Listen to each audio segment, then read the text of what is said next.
សម្រាប់ខែនេះមានការងារច្រើនហើយក៏មានផលិតផលចេញច្រើនជាពិសេសនៅពេលដែលពិភពលោកកំពុងកើនឡើងជាមួយនឹងរឿងបច្ចេកវិទ្យាក៏ដូចជាការដេញជើងតាមគ្នាហ្នឹងបងក៏ដេញអត់ទាន់ដែរឥឡូវនេះបងចង់លេងជួយ update វិញដោយសារមួយរយៈនេះបងជាប់ចេញវីដេអូច្រើនមែនតើហើយចូលលេងនៅជាប់ឥឡូវបងចង់ដឹងអត់ដែរនៅសល់វីដេអូអីគេខ្លះខ្ញុំនៅសល់វីដេអូក៏មួយទៀតពីទូរស័ព្ទអស់ណាហើយនឹង laptop gaming Street Ska របស់ ROG ជំនាន់ក្រោយហ្នឹងបងបានបំពាក់ដល់ graphic card ដាច់រហូតដល់ទៅ RTX 50 កាច់បាទ yes តែតម្លៃវិញក៏កប់ដូចគ្នាបងបាទបច្ច័យខ្ទង់ហ្មងខ្ទង់ 4000 បងសម្រាប់ជំរឿRTX 50 កាច់ហ្នឹងបាទតែហ្នឹងសម្រាប់អ្នកដែលចង់បានកម្លាំងម៉ាស៊ីនកប់បំផុតនៅលើទីផ្សារចាអូខេចុះតើតើជាមួយនឹងឥឡូវនេះបងចង់ដឹងពីចំណាប់អារម្មណ៍លេងទៅលើ MSI បញ្ចេញ gaming បាន gaming handheld កាន់ដៃហ្នឹងដោយប្រើ chip របស់ AMD មុន Asus ទៅទៀតចំណុចនោះមួយហើយដែលបងរៀងបាក់ចកេះដែរដោយសារធម្មតាអ្នកដែលបងរំពឹងថានឹងប្រើ chip AMD Z2 ចំនួនក្រោយមុនគេគឺប្រកាសជា Asus ហើយបាទ Asus ទៅសារតែយើងនិយាយនៅក្នុងវីដេអូលោកមុនហ្នឹងបងមានរូបភាពលេចធ្លាយហើយក្រុមហ៊ុនក៏បានលក្ខណៈថាបង្ហើបមកតិចៗដែរបងទៅពេលមានអីនៅក្នុង computer ហ្នឹងក្រុមហ៊ុន Asus ហ្នឹងគឺអត់មានដាក់បង្ហាញម៉ាស៊ីន game ROG Ally ចំនួនអ្វីដែលសំខាន់គឺអត់ទាំង announce អត់មានលក្ខណៈបើហើបចេញដោយការមកហៅថាចេញ ROG Ally ទៅបងបាទអត់មានចង់ថាអត់មានដាក់បង្ហាញអត់មានអីតិចតតែសោះបងប្រហែលជាអាចក្រុមហ៊ុនរៀបចំ event ថ្មីផ្សេងមួយទៀតដាច់ដល់ like ក៏ថាបានហ្នឹងហើយប៉ុន្តែបងនៅតែឆ្ងល់ថាAMD គិតវិញដល់តែសូវចិត្តចាប់ដៃគូជាមួយនឹង MSI ហើយបញ្ចេញ chip Z2 Extreme របស់គេហ្នឹងនៅលើ MSI ធ្វើ marketing មុនបាទយ៉ាងណាសម្រាប់ម៉ាស៊ីន MSI Claw A8 ជំនាន់ក្រោយហ្នឹងគឺអត់ទាន់មានដាក់លក់អីបងអញ្ចឹងមានថាក្រុមហ៊ុនគ្រាន់តែធ្វើការដាក់បង្ហាញឲ្យដឹងមុនថានៅថ្ងៃអនាគតនៅប្រហែលជានៅចុងឆ្នាំហ្នឹងនឹងយកមកដាក់លក់នៅលើទីផ្សារបាទតែយ៉ាងហោចណាស់ក៏គេចំណេញលក្ខណៈថាមុខមាត់បើនេះថាបាន chip នឹងយកមកដាក់ឲ្យបានធ្វើទីផ្សារមុនគេបាទទីផ្សារមុនគេនៅក្នុង computer ហ្នឹងបងជាពិសេសគឺបំពាក់នៅបន្ទះ chip ជំនាន់ក្រោយហ្នឹងទៀត MSI គាត់ដាក់នៅលើហ្នឹងមានថាអ្នកប្រើប្រាស់គឺមានជំរើសទៀតអ្នកដែលចូលចិត្តខាង theme ពណ៌ខៀវអាចរកមើល Intel បានអ្នកដែលចូលចិត្ត theme ពណ៌ក្រហមអាចរកមើលជំរើស AMD បានអញ្ចឹងអ្នកប្រើប្រាស់មានជំរើសច្រើនតែលេខចាប់អារម្មណ៍មិនដែរទៅលើ chip AMD Z2 Extreme នឹងជាមួយនឹង chip Lunar Lake របស់ Intel សម្រាប់ចំណាប់អារម្មណ៍ខ្ញុំមានអារម្មណ៍ថា chip Intel ជំនាន់ក្រោយហ្នឹងគឺមានកម្លាំងខ្លាំងហើយគ្រាន់តែរៀងខ្សោយមួយទៅលើផ្នែក graphic card ជាប់បាទបើទៅលើកម្លាំង CPU គឺខ្លាំងហើយតែវាប្រើប្រាស់ជាមួយនឹងកម្លាំងវ៉ាត់ច្រើនដែរអញ្ចឹងបើនៅលើ gaming handheld គឺគេផ្ដោតសំខាន់មិនត្រឹមតែកម្លាំងខ្លាំងទេគឺផ្ដោតសំខាន់ទៅលើការសន្សំចៃ tempo ដែរដើម្បីអាចឲ្យយើងហ្នឹងលេងនៅលើ handheld ហ្នឹងបានរយៈពេលយូរបើនៅជំរើស AMD គឺគាត់ផ្ដោតសំខាន់ទៅលើ tempo ថ្មហ្នឹងដែរបងបាទដោយសារតែកម្លាំងហ្នឹងចង់ថាលៃលកគ្នាល្មមជាមួយនឹងការប្រើប្រាស់កម្លាំងវ៉ាត់ដែរខ្ញុំគិតថាអញ្ចឹងសម្រាប់បងនេះអូខេបងពងតេសជាមួយនឹងអានេះគឺ MSI Claw បាទ Claw AI Plus ហ្នឹងហើយឈ្មោះពិតជាវែងមែនតើហើយបងចាប់អារម្មណ៍ថាល្បឿនដំណើរការវាក៏ដូចជាការរក្សាធម៌ពលវាគឺអត់អន់ទេអត់អន់ទេអត់អន់ទេមុនដំបូងបងការរំពឹងទុកបងឲ្យថានៅរៀងទៀបតិចតែនៅពេលដែលប្រើវាផ្ទាល់បងហ្គេមខ្លះវានៅអត់ទាន់លក្ខណៈធ្វើឲ្យត្រូវជាមួយនឹង chip នឹងដំណើរការបានលឿនដូចជា chip AMD ចឹងវានៅហ្គេមមួយចំនួនមិនថាវាអត់លេងបានទេប៉ុន្តែវាគ្រាន់តែថាទៅលើ performance វាអាចចេញ chip AMD អាចថាខ្ទង់4ទៅ5 frame អញ្ចឹងតែដោយសារហ្គេមក៏ប៉ុន្តែហ្គេមភាគច្រើនគឺបងរត់បាន smooth ល្អមែនតើហើយថ្មលើនេះក៏អាចថាសម្រាប់បង80វ៉ាត់ម៉ោងប្រើ chip ហ្នឹងបងគាត់ថាវាធ្វើបានល្អហើយដូចហ្គេមធំដូចបងលេងហ្គេមក្រោយហ្នឹងអាចថាខ្ទង់2ម៉ោងកន្លះដែរ2ម៉ោងទៅ2ម៉ោងកន្លះដែរអញ្ចឹងប៉ុណ្ណឹងគឺគ្រាន់បាទហើយសម្រាប់នៅលើនេះគឺអេក្រង់8 inch ធំទៀត8 inch ធំទៀតអានេះជា standard របស់ស្រឡាញ់មែនតើហើយចាំមើល Z2 Extreme ទៀតអត់ដឹងថាវាខុសគ្នាពេលនេះបានទេតែនៅលេងបច្ចេកអញ្ចឹងវាអាចនឹងគ្រាន់បើទៅលើធម៌ពលបន្តិច yes អាចគ្រាន់បើជាងនឹងប៉ុន្តែសម្រាប់បងមានអារម្មណ៍ល្អជាមួយវាច្រើនមកយ៉ាងហ្នឹងអូខេហើយសម្រាប់ខ្ញុំចូលចិត្តទៅលើការ design ជំនាន់ក្រោយៗរបស់ MSI ហ្នឹងទេបងដោយសារពេលចេញដំបូងរូបរាងខ្ញុំអត់សូវជាចាប់អារម្មណ៍ច្រើនតែនៅលើជំនាន់ក្រោយៗនេះគឺរូបរាង improve ច្រើនមែនតើប្រឹងបន្ថែមច្រើនបាទព្រោះនេះមុនដំបូងបងឃើញ Claw ដំបូងហើយបងមានអារម្មណ៍ថា MSI វាជាបានយកទៅដាក់ខ្លាំងទេហើយជាពិសេសនៅពេលដែលបញ្ចេញ chip Intel ដំបូងដែលយើងមានអារម្មណ៍ថានៅអត់ទាន់នឹងអាចហកជាមួយនឹង AMD កាត់ប៉ុន្តែនៅពេលដែលចេញ chip ក្រោយនេះដាក់នៅលើ A8 Plus ហើយចឹងសួរហើយជាងគឺបងមានអារម្មណ៍ថាអូខេ Intel ហើយនឹង MSI គេចាប់ដើមឲ្យលក្ខណៈថាគេចាប់ដៃគ្នាត្រូវគេយល់ពីអីដែលធ្វើប៉ុន្តែបងក៏បាច់ជាកែដែល MSI បកមកមើលជាមួយនឹងធ្វើការជាមួយនឹង AMD វិញណាបាទហ្នឹងថាអូខេវាបាក់ជាកែដែរយើងអត់ដែលរំពឹងសំដោយសារតែដំបូងសង្ស័យថា MSI ហ្នឹងសហការផ្ដាច់មុខជាមួយនឹង Intel តែឥឡូវនេះអត់ទេវាអាចជាការលក្ខណៈដោះដូរ marketing គ្នាអញ្ចឹងទៅឬក៏ការសន្យាគ្នាតែមកដល់ដំណាក់កាលនេះយើងវិខពីការរំពឹងទុកបាទហើយបើសម្រាប់ការបង្ហាញនៅ computing ហ្នឹងខ្ញុំចូលចិត្តមួយទៀតគឺ claw មួយហ្នឹងជំរើសពណ៌អសបាទខ្ញុំស្រឡាញ់ជាងពណ៌នេះទៀតបងឃើញហើយមកតែភ្នែកមែនតើវាដូចដៃ Xbox ចឹងបាទដូចដៃ Xbox ហើយជាមួយនឹងរូបរាងមើលទៅគឺដូចម៉ាស៊ីនមួយនេះដែរដូចម៉ាស៊ីនមួយនេះដែរបងស្រឡាញ់បើទៅវា8 inch មែនប៉ុន្តែដល់បងកាន់បង play ថាវាធំអាណាមួយទម្ងន់វាក៏ស្រាលដែរតែកាត់វាធ្លាប់តែទម្ងន់ខ្ញុំអត់តបានប៉ះឲ្យជាមួយនឹងម៉ាស៊ីន MSI អញ្ចឹងយ៉ាបាទខ្ញុំចូលចិត្តបាទចូលចិត្តរឿងហ្នឹងជាពណ៌ហ្នឹងក៏មកស្រឡាញ់ដែរពណ៌នេះវាលក្ខណៈដូចលេមិនឃើញPlayStation Anniversary អត់របៀបលក្ខណៈថា retro លក្ខណៈជំនាន់បាទ color ហ្នឹងពណ៌ហ្នឹងបាទសម្រាប់ edition មួយទៀតក៏ខ្ញុំចូលចិត្តដែរ edition លក្ខណៈថាប្រភេទ game Fallout បាទហ្នឹងក៏តំណងមួយដែរបងបាទស្តៀងបាទស្អាតដែរ yes អូខេតែលេមិនគិតថាតើ Asus ឯងនឹងគិតគូដាក់ chip Intel ចឹងទៅសម្រាប់ Asus ខ្ញុំគិតថាអាចនឹងមានមើលទៅបងបាទគ្រាន់តែយើងអត់ទាន់មានដំណឹងលេចធ្លាយមួយដែរបងថា Asus នឹងប្រើប្រាស់ chip Intel នឹងរឿងអត់ដឹងដំណឹងលេចធ្លាយហ្នឹងគឺ MSI ដែរលក្ខណៈគឺស្ងាត់ឈឹងបាទស្ងាត់ឈឹងបងទៅសារថាអត់មានលេខអីសោះបានន័យថាម្នាក់គឺអ្នកគ្នាគេងស្ងាត់អត់ដឹងថា MSI នឹងដាក់ chip AMD ជំនាន់ក្រោយនៅលើ claw របស់គេទេនិយាយទៅចេញមកគឺឲ្យគេ surprise តែម្ដងបាទ yes តែលេខ្ញុំពងថាតម្លៃវាឯងនឹងខ្ទង់ប៉ុន្មានសម្រាប់តម្លៃហ្នឹងអាចមានការបង្ហើបមកខ្លះៗហើយបងប្រហែលជាខ្ទង់800ជាងទៅ900សម្រាប់តម្លៃ yes យ៉ាវាអាចថាដូចជាអត់អីដែរណាមួយទំហំផ្ទុកវា1 TB ត្រូវអត់បាទ1 TB ហើយ RAM 24 GB ទៀតអញ្ចឹងវាចូលលក្ខណៈថាជាម៉ាស៊ីនមួយដែលលំដាប់ខ្ពស់ដែរបងបាទដូចជា ROG Ally X ក៏ដាក់លក់នៅក្នុងតម្លៃខ្ទង់800ជាងហ្នឹងដែរអញ្ចឹងយើងសង្ឃឹមថារំពឹងទុកថាម៉ាស៊ីនដែលចំនួនក្រោយហ្នឹងនឹងមានតម្លៃខ្ទង់800ឡើងហើយបងមិនមែនដូចការចំនួនមុនដែលអាចលក់បានក្នុងតម្លៃខ្ទង់700 $700 699នេះចឹងបាទអូខេតែបើ Lenovo ក៏អត់តានដឹងអីដែរបាទ Lenovo ក៏ពីមុនក៏គាត់បានដាក់បង្ហាញលក្ខណៈថា prototype អីតិចតួចដែរគ្រាន់តែអត់តាន់ចេញលក់ជាផ្លូវការជាមួយនឹង Legend Go ក្រោយបាទ Legend Go ក្រោយជាមួយនឹង chip C2 Extreme ហ្នឹងបាទអញ្ចឹងមានថា Asus ប្រហែលជាតតែចាំដល់ពេលចេញលក់ហ្មងទៅបានប្រកាសចេញជាផ្លូវការក៏ថាបាទមើលទៅអូខេដោយសារឥឡូវនេះក្រុមហ៊ុនផ្សេងៗគ្រាន់តែបង្ហាញថាខ្លួនឯងមានអត់តន់ដាក់លក់សិន yes បើសិនចំណាប់អារម្មណ៍លេងហ្មងតែគណៈថាទីហៅថា MSI នេះប្រើ C2 Extreme ROG Ally ប្រើ C2 Extreme ក៏ដូចជា Legend Go ចំណាំក្រោយប្រើ C2 Extreme តែលេងលក្ខណៈសង្ឃឹមខ្ពស់តែឱកាសដែលលេងយកមួយណាមកប្រើច្រើនជាងសម្រាប់ខ្ញុំមែនបងសម្រាប់ខ្ញុំចាំមើលខាង Asus មួយសិនបងដោយសារយើងឃើញរូបភាព Black Clay មកដែរតែរូបភាព Black Clay ហ្នឹងអត់ទាន់ផ្លេចការអញ្ចឹងខ្ញុំរៀងចំណារៀងពិចារណាមើលសិនបងបាទបើសិនជាប្រកាសចេញមកគ្រាន់បើជាង Claw AA នេះខ្ញុំនឹងបន្ត upgrade ពី Ally ដំបូងរបស់ខ្ញុំទៅ Ally ជំនាន់ក្រោយនឹងដែរ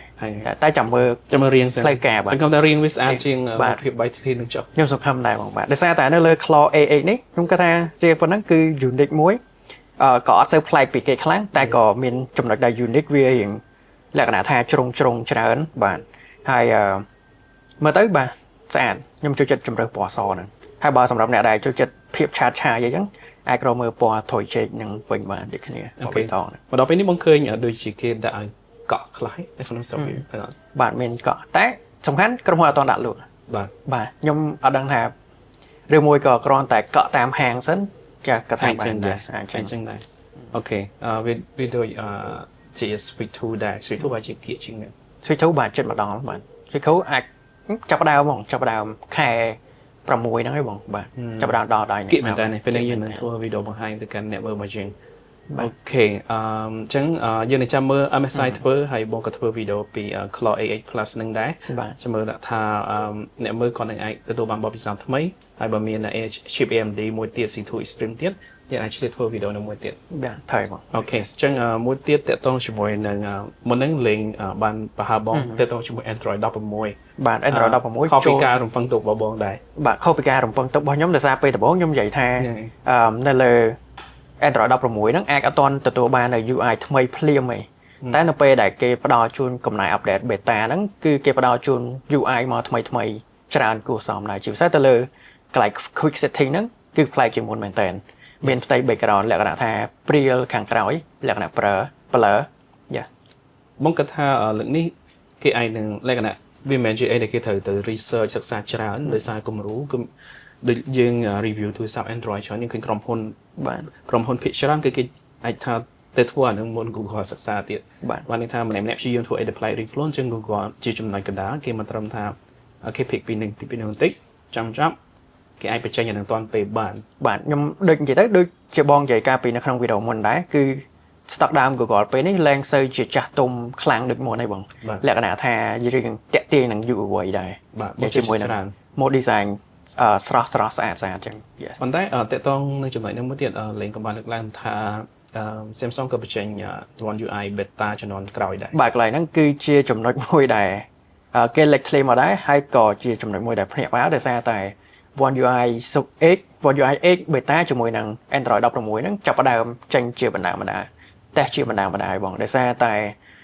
One UI X ចំនួនផ្លូវការហ្នឹងរំពងទុកថានឹងប្រកាសចេញផ្លូវការជាមួយនឹង C4 ចំនួនក្រោយ C4 និង C Flip ចំនួនក្រោយ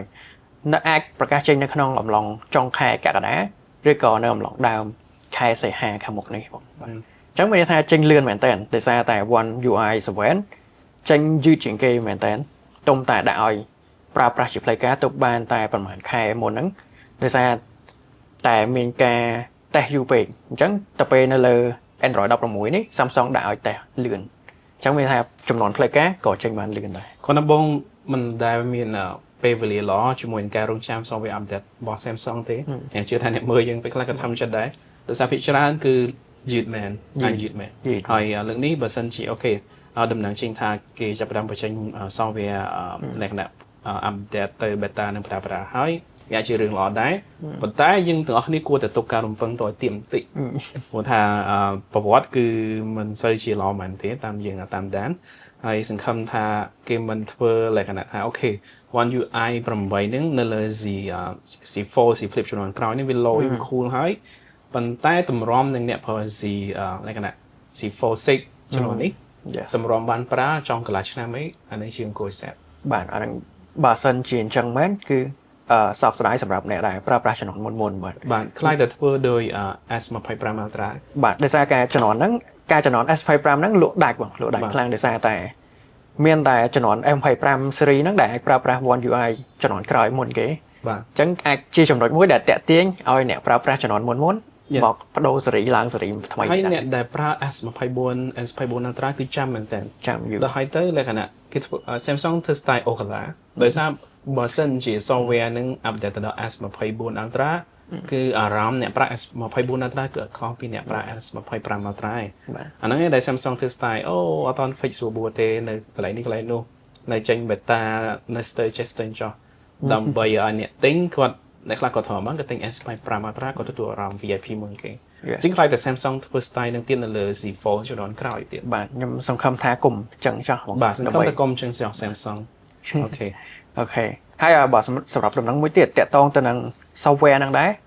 គឺគេរំពឹងទុកថា Apple នឹងធ្វើការផ្លាស់ប្ដូរឈ្មោះប្រព័ន្ធប្រតិបត្តិការចំនួនក្រោយរបស់ខ្លួនមានន័យថា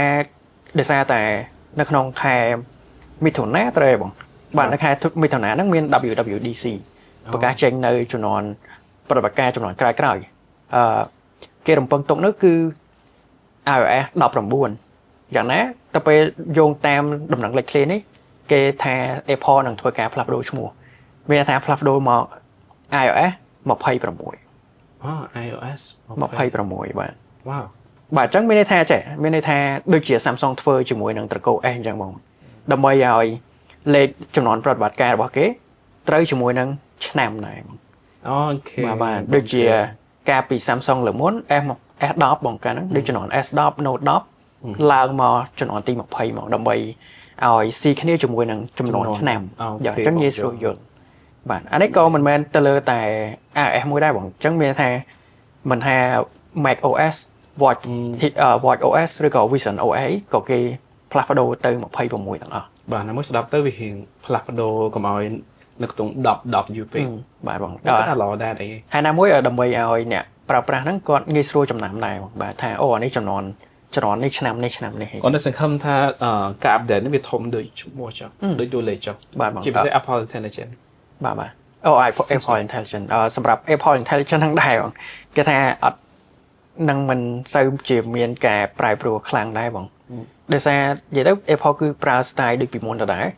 គឺប្រកាសចេញមុខងារថ្មីហើយដាក់ឲ្យប្រើប្រាស់ម្ដងបន្តិចតាមក្រោយបងគាត់ថាបើទោះបីជាបងក៏ឆ្លាញ់ផលិតផល Apple ដែរជាក់ស្ដែងយើងកំពុងប្រើដូចគ្នាហើយជាអ្នក review អញ្ចឹងយើងអាចអត់ប្រើមួយដែរទេបានយើងប្រើគ្រប់ផលិតផលឲ្យតែវាជាចំណេះដឹងជាបបពិសោធន៍ជាងកាន់ទាំង iPhone កាន់ទាំង MacBook កាន់ទាំង Android គ្រប់ series អញ្ចឹងទៅក៏ប៉ុន្តែអ្វីដែល Apple បានន័យថាគិតយឺតជាងគេគឺទៅលើរឿង AI នឹងតែម្ដងបាទយើងដូចយឺតជាងគេមែនទេបាទហើយជាពិសេសនៅពេលដែលសប្តាហ៍ថ្ងៃនេះទោះបីក្រុមហ៊ុនចិនដែលយើងទៅតែ Honor 400ទូរស័ព្ទ$300ដែលមានមុខងារមានប្រយោជន៍ច្រើនជាងអ្វីដែល Apple ធ្វើលើទូរស័ព្ទថ្លៃរបស់គេទៅទៀតបាទដូចជា Techno អីចឹងបងបាទទូរស័ព្ទជំនាន់ក្រោយ smartphone Android តម្លៃខ្ទង់តែ300ជាងក្រោម300ទៅចុះបងបាទក៏មានមុខងារ AI សម្បូរបែបដែរបាទតែនេះដោយសារក្រុមហ៊ុនទាំងហ្នឹងគេបានន័យថាគេទៅបានគេសហការជាមួយនឹង Google មកគេអាចយក feature ហ្នឹងយកមកដាក់នៅក្នុង system ក៏ដូចជាពន្ធនាការរបស់គេកាត់អ្វីដែល Apple ធ្វើគឺលក្ខណៈដូចបន្លយគេអាចថាមិនទាន់ខ្លាំងរឿងហ្នឹង AI របស់គេលក្ខណៈដូចនៅ trend ដើរទឹកនៅឡើយហើយទោះបីជាទៅសហការជាមួយនឹង ChatGPT ប៉ុន្តែមានលក្ខណៈនៅចេញចូលញ៉ៃវាមិនចំអិននៅក្នុងហ្នឹង Apple បងគាត់ថា Apple គួរតែលក្ខណៈទៅទិញក្រុមហ៊ុន AI មួយគួរចំណាយលុយទៅព្រោះថាចំណេញច្រើនមែនតើវ៉ាល់ billion បាទដូចបងថាចឹងដែរបងដោយសារតែ Apple ហ្នឹងក៏អត់ចង់និយាយទៅក៏អត់ចង់ប្រើប្រាស់ AI របស់មុខងាររបស់ក្រុមហ៊ុនផ្សេងហើយយកមកសហការជាមួយនឹងដាក់ចូលទៅក្នុងប្រើប្រាស់នៅលើឧបករណ៍របស់គាត់ចង់បង្កើតខ្លួនឯងមកតែបង្កើតខ្លួនឯងអត់ព្រមលក្ខណៈទៅទិញក្រុមហ៊ុន AI មួយយល់សូយកទៅសិក្សាពីដើមបងយល់ថាគឺធ្វើឲ្យខ្លួនឯងវាល្អប៉ុន្តែនៅពេលដែលក្រុមហ៊ុន AI លើគេលក្ខណៈគេទៅដល់នៅបងយល់មកជឿថា Apple គង់តែដល់ដំណាក់កាលនឹងដូចគ្នាប៉ុន្តែក្នុងពេលhardware វាជារឿងផ្សេងsoftware វាជារឿងផ្សេងការផលិត chip វាជារឿងផ្សេង AI នេះវាជារឿងមួយដែលថាយើងទៅឃើញលក្ខណៈការ Will Smith ញ៉ាំ spaghetti AI លក្ខណៈក៏មកគឺអន់មែនតែយើងមិននិយាយពី5ឆ្នាំមុនណាទៅលេងកាលពីទុំតែប្រហែលឆ្នាំ1ឆ្នាំ2ឆ្នាំមុនឥឡូវមកដល់ឥឡូវគឺដូចមែនតើយ៉ាស្ទាំង Google VO2 ឥឡូវដាក់នៅលើ smartphone នេះយល់ចាំមិនថាឥឡូវគេចេញដល់ VO3 លក្ខណៈកាន់តែ real ហើយ generate សំឡេងទៀត generate សំឡេងអាហ្នឹងជាចំណុចមួយដែលគួរឲ្យបារម្ភដែរបងដោយសារតែវាអភិវឌ្ឍលឿនពេកការយកទៅប្រើប្រាស់ទៅលើរឿងដែលមិនល្អក៏ងាយស្រួលជាងមុនដែរជាស្ដែងដូចយើងឃើញចឹងបាទដូចឃើញបាទ Yes ដូចឥឡូវនេះបងក៏អត់ដឹងដែរដោយសារអ្នកគ្រប់គ្រងគាត់ផ្ញើទៅបងឯងមិនបងឯងលក់កាស discount នឹងមែនបងវល់មែនតើចឹងមិនថា AI វាល្អប៉ុន្តែវាគួរឲ្យខ្លាចដែរហើយសង្ឃឹមថាអ្នកមើលអាចនឹងយល់ប៉ុន្តែអ្នកមើលយើងឆ្លាតបាទអ្នកបាទដូចបងថាចឹងអ្នកដែលគ្រប់គ្រង Cambodia Report ហើយនឹងគ្រប់គ្រងបងគាត់ក៏ឃើញវីដេអូហ្នឹងគាត់គឺដឹងដែរបើដឹងថាវីដេអូនេះខ្លាញ់វីដេអូ AI ហ្នឹងយើងគ្រាន់តែថាយើងបារម្ភតែពុំមិញដែលគាត់អត់ដឹងបាទជាគាត់អត់ដឹងបាទគាត់អត់ដឹងបាទគាត់អ្នកខ្លះគាត់ឆាតមកដែរឆាតនិយាយទៅប្រអប់សារអាការមួយថ្ងៃហ្នឹងគឺច្រើនមែនតើចូលខ្ទង់700បងបាទក៏គេឆាតមកប្រាប់បងសង្ឃឹមថាអ្នកដែលគាត់ធ្វើគាត់យល់ពីចំណុចនេះចោះព្រោះថាលុយកាក់នេះដែលទិញពេលខ្លះគាត់អត់ដឹងទេវាជារឿងមួយដែលថាមិនត្រូវតែមួយវាក៏ប៉ះពាល់ដល់ពួកយើងដែរជាពិសេសមកដល់បងអត់ដឹងថាមានតែបងឃើញវីដេអូលេងបងគាត់ថាចំគេយកវីដេអូលេងទៅ generate សំឡេងអ្នកអត់ដឹងបើគាត់ជិះគិតថាលេងអ្នកនិយាយព្រោះថាវាស្តៀងដែរតែបើអ្នកដែលយល់ flow ដឹងស្ដាប់លេងច្រើនដែរដូចបងអូខេអាចដឹងថាវាឆ្កងបែប AI ចឹងទៅបាទអាហ្នឹងគឺជារឿងមួយដែលគ្រោះថ្នាក់ដែរយើងនិយាយកាលពីតាំងពីឆ្នាំមុនមកកាលពី Cambodia ធ្វើដំបូងនិយាយពីបញ្ហានៃ AI ឥឡូវជួបផ្ទាល់ ជួបផ្ទាល់ហើយបានប៉ះរបស់ប៉ាត់ បាន ទេ ប៉ះរបស់ប៉ាត់បានហើយសំខាន់ខ្ញុំគិតថាចំណុចមួយហ្នឹងក៏តាក់ទងទៅនឹងក្រុមហ៊ុន Meta ដែរគួរតែពង្រឹងបន្ថែមទៅលើផ្នែកមួយហ្នឹងដែរ សំខាន់មេតានឹងនៅឲ្យ boot post ទៀត បាទសំខាន់ boost post បានអញ្ចឹងមានន័យថាអ្នកដែលគេបង្កើត page ខ្លាំងៗហ្នឹងប្រកាសជារកឃើញចន្លោះបង្ហោងមួយរបស់ Meta ហ្នឹងនឹងអាចធ្វើការ boost post បានទៀត បាទ អញ្ចឹងមានថាតែសំខាន់ម្ចាស់អ្នកដែលបង្កើត platform មួយហ្នឹងគាត់ដូចជាអត់សូវខ្វល់ដែរទៅលើ បងឆ្ងល់កន្លែងនឹងដែរហើយណាមួយទៅលើការ boost post របស់ Facebook sẽតែ recheck sẽតែ verify confirm តាមទៅពេលខ្លះទោះបីអា page យើងត្រឹមត្រូវនៅពិបាក boot ទៀតយល់តែទៅជា page ដែល fake ខ្លាំងៗគាត់អាច promote boot បានស្រួលទៀត បាទអញ្ចឹងមានថាទោះបីជាក្រុមហ៊ុនធំយ៉ាងណាក៏ដោយក៏នៅមានចន្លោះបង្ហោង អញ្ចឹងយើងគួរឲ្យបារម្ភកន្លែងហ្នឹង យ៉ា អូខេអញ្ចឹងមើលទៅវានឹងមាននៅក្នុង computer ហ្នឹងវានឹងមានផលិតផលមានឲ្យកាត់ឡើងផ្សេងទៀតប្រហែលថ្ងៃខាងមុខទៀតក៏មានអាចនឹងមានផលិតផលច្រើនទៀតដែរយើងនឹងព្យាយាម update ឲ្យតាន់ពេលមួយរយៈនេះយើងសិតតែ laboratory ខ្លួនតែឥឡូវនេះឆ្លៀតពេលបានមកនិយាយគ្នាបន្តិចក៏ដូចជាបង្ហាញចំណាប់អារម្មណ៍ទៅកាន់អ្នកមើលយើងទាំងអស់គ្នាហើយឌីរ៉ោដងអរគុណសម្រាប់ការទស្សនាយើងជួបគ្នានៅវីដេអូក្រោយទៀត